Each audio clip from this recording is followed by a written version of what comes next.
Mungkin buat kalian yang hidup di zaman sekarang, pasti menilai almarhumah Nike Ardila sebagai artis yang biasa-biasa saja, tapi untuk kalangan orang yang hidup pada masanya, justru menilai almarhumah Nike Ardila adalah seorang artis yang bisa dikatakan paket komplit. Cerita kehidupannya almarhumah pun unik, dari itu 2 tahun setelah meninggalnya almarhumah, keluarlah album-album terbarunya berupa kompilasi lagu yang tidak sempat dirilis semasa almarhumah masih ada, dan diputarkan juga semua video klip lagu-lagunya yang belum sempat juga diedarkan. Semua album lagu-lagunya tetap meledak di pasaran, sinetron, film, poster, stiker, hingga video klip daur ulang tetap diburu. Itulah yang diberi nama artis paket komplit untuk sang legenda, yaitu almarhumah Nike Ardila. Oke sobat semua, sebelum kita lanjut seperti biasa saya ingatkan kembali, bagi kalian yang baru bergabung di channel ini, mari sejenak ringankan tangannya untuk tekan subscribe, aktifkan juga tombol lonceng notifikasinya, dan juga mari sejenak ikuti saya untuk membaca surat Al-Fatihah. Kita niatkan hadiah doanya untuk almarhumah Raden Rara Nike Ratnadila, binti Raden Edi Kusnadi. Al-Fatihah.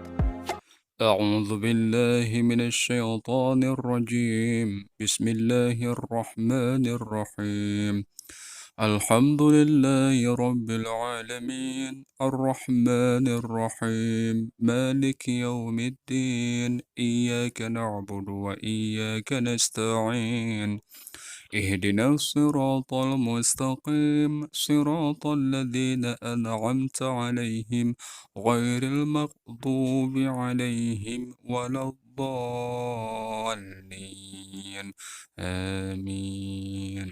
Alhamdulillah sobat, mudah-mudahan dengan berkat doa dari kita semua, bisa jadi amal tambahan untuk almarhumah Nike Ardila di alam kuburnya. Amin.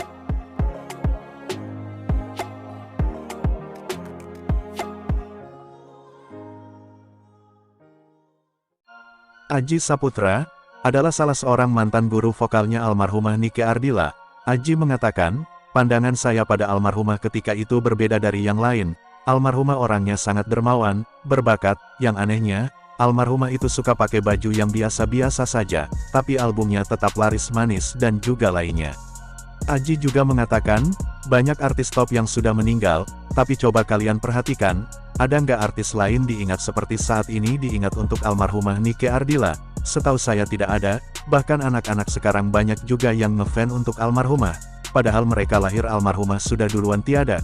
Kenapa itu bisa terjadi? Itu semua berkat doa-doa dari orang-orang yang telah ia bantu semasa hidupnya dulu, dari kaum duafa, anak yatim, orang fakir miskin, dan juga lainnya. Tutup Aji Saputra. Denny Sabre adalah salah seorang yang mengorbitkan almarhumah Nike Ardila yang diminta orbitkan oleh Aji Saputra. Denny saat itu mengungkapkan, saat pertama kali saya mengenal almarhumah, memang banyak sekali kekurangan dari almarhumah saat itu. Banyak juga yang mengatakan kepada saya bahwa kualitas almarhumah Nike Ardila belum memadai. Tapi hati saya yakin, bahwa almarhumah satu saat nanti akan jadi bintang besar. Dari itu saya terus mempoles dan mengasah kemampuan almarhumah. Setiap ada show para artis-artis besar, saya mati-matian terus berusaha agar almarhumah tetap bisa tampil di acara show tersebut. Denny juga menambahkan, biasanya ia mendapatkan honor dari para artis yang telah ia orbitkan hanyalah 25% saja dari honor mereka. Hal itu berbeda jauh dengan almarhumah Nike Ardila, walaupun almarhumah telah memotong 25% dari honor biasanya, namun almarhumah tetap memberi lebih honor tersebut untuk saya, dengan nilai yang mencapai 40% dari honornya almarhumah saat itu. Tutup Denny Sabre. Dedi Dores pun pernah bercerita, bahwa almarhumah Nike Ardila diminta orbitkan oleh Kang Denny Sabre saat itu kepada saya. Lagian almarhumah itu unik dan simpel orangnya. Lagu yang saya ciptakan untuk almarhumah dengan mudah ia pahami. Sekali dengar langsung jadi, ketika mau take vokal, saya waktu itu sedang mempersiapkan musik, almarhumah malah asik makan bakso di warung depan, dan suara vokalnya itu sama sekali tidak berubah.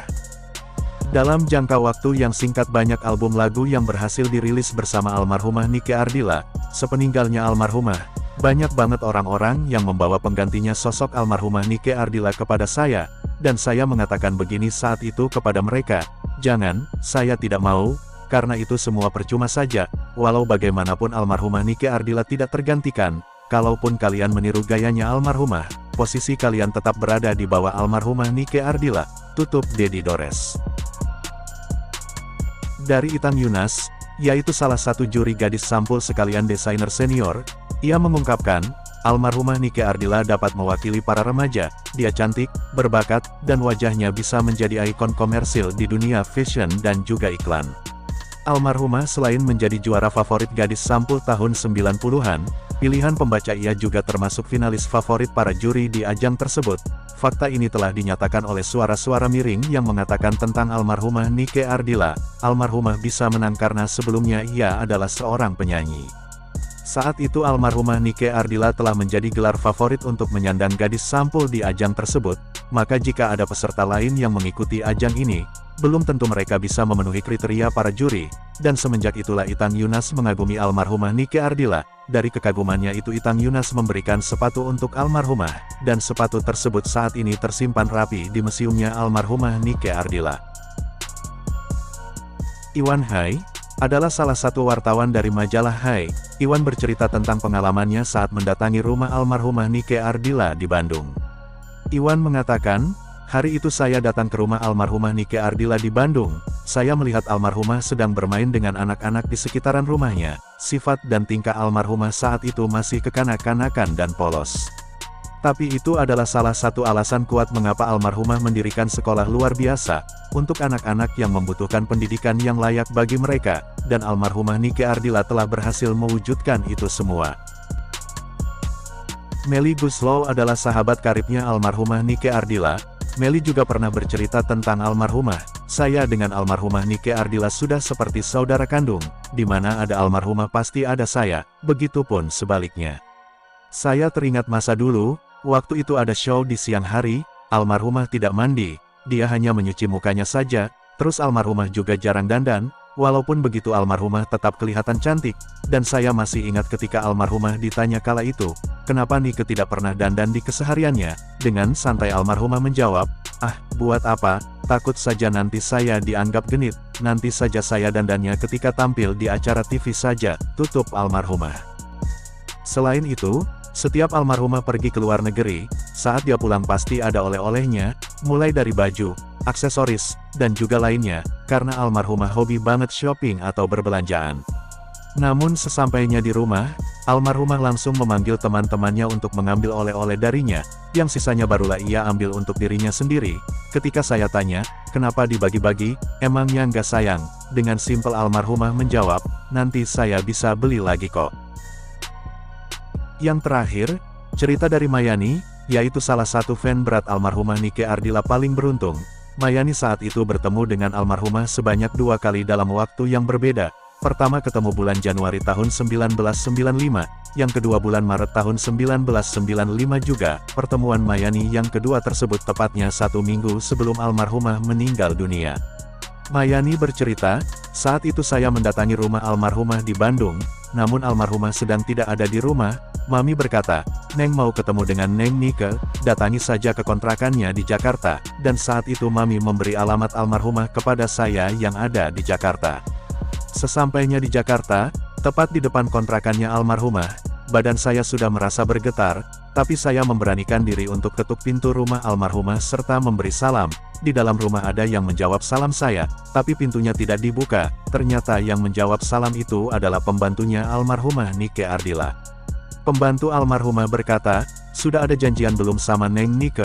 Mayani menjawab, saya kesini atas izinnya Mami Neng Nike. Setelah mendengar itu barulah pintunya dibuka dan saya dijamu.